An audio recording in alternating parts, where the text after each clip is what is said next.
తెమ్మెరతో సయ్యాటల వెన్నెలతో తారాటల తారాటల సయ్యాటల తారాటల సయ్యాటల.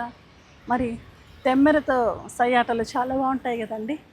తెమ్మెర అంటే మనకు తెలుసు చిరుగాలి అని. మరి తెమ్మెర కవిత్వం కూడా అద్భుతంగా ఉంటుంది.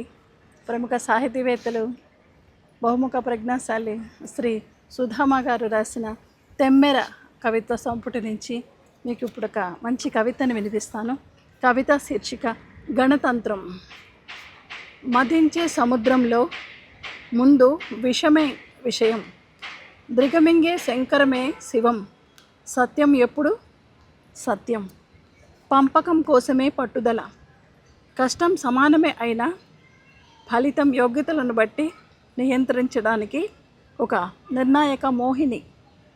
అమృతం అందరి కోసమును అయితేనేం, ఎవరు అసురులో ఎవరు అనిమిషులో, ఎంతెంత ఎవరెవరికి ఎప్పుడెప్పుడు ఎలా దక్కాలో అంతా చక్రం తిప్పే విష్ణుమాయ.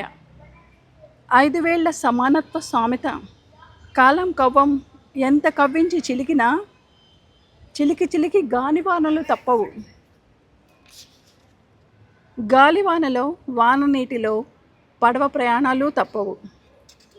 అగణిత సుగణ సంధానం, ప్రభుత్వ అనుసంధానం.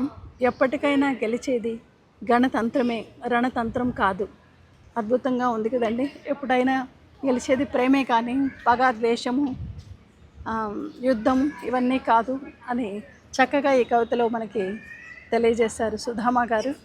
ధన్యవాదాలు. ఇలాంటి మంచి కవితలు కథల కోసం రోహిణి వంజారి యూట్యూబ్ ఛానల్ని తప్పకుండా సబ్స్క్రైబ్ చేసుకోండి. మీ రోహిణి వంజారి.